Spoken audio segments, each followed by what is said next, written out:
moltes gràcies per la invitació. És un plaer a més compartir amb persona que aprecio molt, compartir aquesta taula. Jo, primer de tot, com sempre, demano que disculpareu el meu català rudimentari i, dit això, començo amb la meva exposició. Com és telemàtica, seré breu perquè sempre és menys agradable que presencial i m'han convidat també perquè tinc la possibilitat de comparar com s'està treballant des del punt de vista institucional sobre el tema dels drets digitals, perquè soc i he participat i soc membre dels comitès assessors tant de la Carta de Drets i Responsabilitat Digital de Catalunya com la del Govern d'Espanya i puc indicar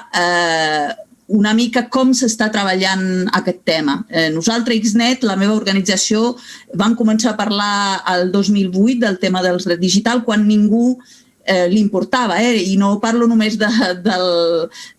plantejament més polític i institucional, sinó fins i tot els moviments socials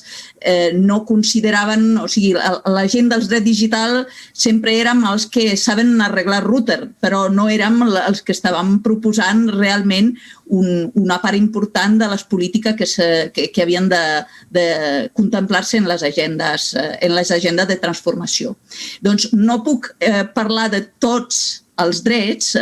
vull bàsicament aportar una mica un punt de vista que jo crec que és important que canviï.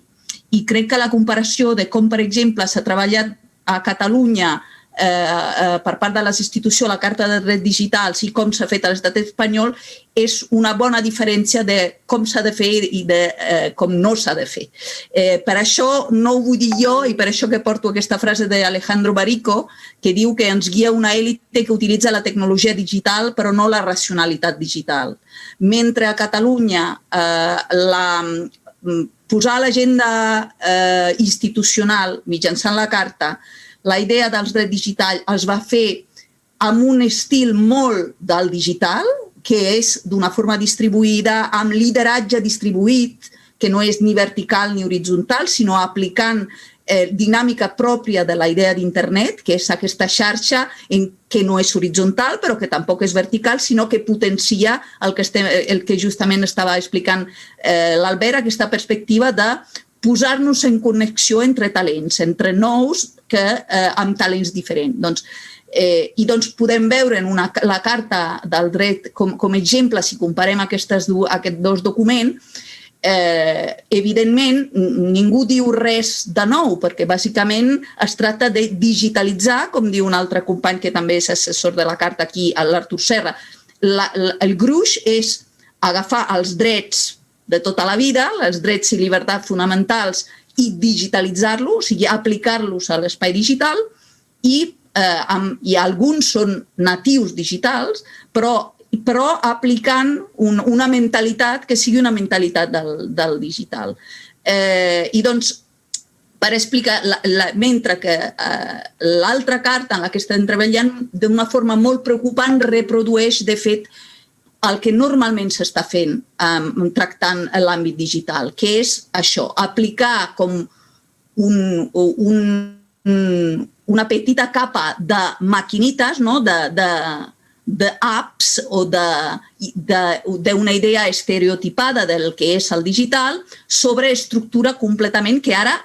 com s'estava dient justament ara, que ara ja no són vigents, que són obsoletes. I doncs, no parlaré de tots els drets bàsicament són els de tota la vida, però parlaré de com ens podem enfocar. I jo crec que una manera de plantejar-ho per ajudar a entendre el que vull dir és utilitzar el títol de la meva diapositiva, és digitalització democràtica des del disseny per defecte. Aquesta frase no és meva, sinó és un nou paradigma, una nova forma d'enfocar la normativa que ens proposa el Reglament Europeu de Protecció de Dades. El Reglament Europeu de Protecció de Dades tothom el coneix, fins i tot les persones no expertes d'aquest tema, perquè és aquest reglament europeu que ens va obligar fa 2 anys a tothom a canviar i a començar a acceptar, a canviar tota la nostra forma de rebre i enviar mails i haver d'acceptar finestreta tota l'estona per donar permisos a l'accés a diversos serveis, etc. Què vol dir des del disseny i per defecte? I això enllaça en el meu segon punt, la idea d'internet com un estat d'excepció, que és la gran diferència entre la forma nova d'imaginar la legislació al voltant d'internet i la forma antiga. I el que no està permès i que ja sabem com retallar la llibertat d'expressió o com impedir el dret de vaga, conquistes que ja s'han fet com a drets en l'àmbit físic, no pot ser que en l'àmbit digital ens ho saltem perquè sigui digital. O sigui, l'altra forma que s'ha fet fins ara des del punt de vista institucional per tractar l'internet és com si no fos una part de la vida, per la qual cosa ningú se li acudeix tancar una oficina d'una associació sense un mandat judicial, però tancar una web sí, sense mandat judicial, de forma administrativa, com si no fos exactament el mateix, l'espai d'organització d'una organització que legítimament, excepte que es provi al contrari, està exercint els seus drets d'organitzar-se, de parlar, etc. I doncs el que estableix aquesta llei europea sobre el Reglament General de Protecció de Dades és com una nova forma també de plantejar la legislació, que és ens hem d'imaginar que tot el que legislem relacionat al digital ha de fer-se respectant els drets per defecte i per disseny. Per entendre'ns, no és que hem de dir que no volem que ens tracegin les nostres dades quan utilitzem navegadors o quan estem a l'internet, sinó que per defecte no ens han de rastrejar i si volem ser rastrejats perquè volem que ens enviïn una publicitat realment molt propera als nostres gustos, doncs demanarem, sisplau, rastregeu, no sé, els meus gustos en tema de sabates, per exemple. Doncs això és el que significa per disseny i per defecte. Doncs la primera cosa que hem de plantejar és que quan parlem de com modifiquem els protocols i les legislacions per adequar-les totes elles a l'actual realitat que incorpora el món digital, ho hem de plantejar amb respecte dels drets humans en aquest àmbit per disseny i per defecte. I això m'agradaria que es respectés a l'àmbit digital, però, com podeu veure, és una cosa que podem aplicar també a l'àmbit no digital. Estaria molt bé que els drets es respectessin per disseny i per defecte. El segon punt del que vull parlar, el segon punt del meu esquema és un altre aspecte.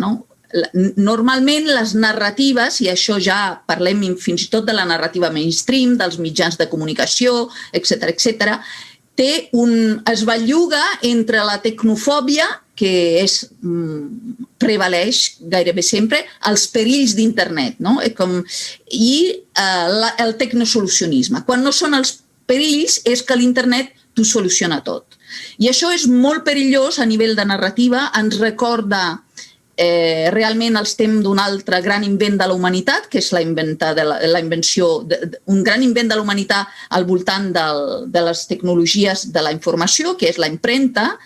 en el que reproduïm ara una mica aquesta esquizofrènia entre que tot el que fa internet és satanàs, és perillós i algú ho ha de vigilar, i la resta, que és aquesta idea de amb una eina de Google podré solucionar tots els problemes que ara tinc, fins i tot els problemes que de fet són problemes humans i cap tecnologia pot resoldre. I això no és només una anècdota, sinó que és realment una forma en la qual les institucions tracten el tema digital. I això és particularment perillós perquè, i nosaltres estem treballant a Mixnet es pot veure dintre del propi govern de Catalunya una gran diferència en això. Nosaltres estem treballant en el tema de la digitalització de les escoles perquè un grup de mares i pares es van preocupar molt perquè l'alternativa per digitalitzar la forma en què estudiaven les seves filles i fills era o Google, o signaven l'autorització a Google o res. O sigui, no hi ha... L'autorització, evidentment, és un consentiment viciat perquè no tens cap altra alternativa. I això és una responsabilitat perquè no és que no existeixen altres alternatives, però si creiem que les solucions no són polítiques, no són un disseny que hem de fer com a societat per decidir com volem digitalitzar-nos, evidentment hi ha unes empreses que, amb moltes raons, perquè fan la seva feina, ocupen aquests espais on estem fent deixadesses de funcions respecte a la digitalització. I doncs, no són completament la solució. La solució és un disseny que ha de ser una barreja entre pensar la tecnologia per resoldre els problemes amb una mentalitat digital, que, repeteixo, és distribuïda de forma cooperativa entre nodes de lideratge per talent. I estic parlant del talent institucional, del talent de la societat civil, del talent empresarial. Internet, per ser una xarxa distribuïda, proveeix aquest model. És un model de cooperació distribuïda amb un lideratge per talents. I per acabar, justament és l'últim punt,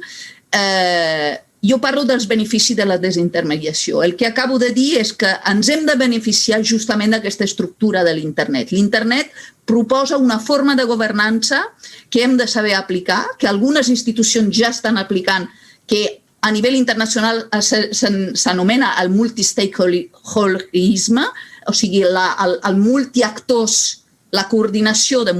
diferents actors, que és un cercle virtuós entre tots aquests actors que he anomenat.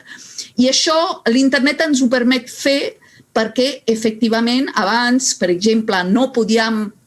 tothom assistir a una sessió del Parlament, i ara sí, o sigui, la intermediació dels partits polítics i de les institucions abans era necessària perquè no podíem estar tots al Parlament i ara sí podem. I això és una cosa positiva per la rendició de compte, per la democràcia, també per millorar la capacitat d'implicació i de responsabilitat, perquè hem de parlar de responsabilitat de la societat civil, que no només ha de creure, sinó que s'ha d'implicar. I aquest és només un exemple. El mateix passa en la informació, el mateix passa en moltes coses. Doncs Internet ens proveeix de la possibilitat que vam demanar sempre de poder treballar d'una forma desintermediada, en què no hi ha un monopoli d'alguns intermediaris, sinó que hi ha una cooperació entre diferents actors, i és una obligació de la societat civil, parlant de drets i responsabilitat, de la societat civil per una banda i de les institucions per l'altra, de fer profitosa aquesta col·laboració per una governança renovada en el que hi hagin drets i també responsabilitat per disseny i per defecte. Moltes gràcies.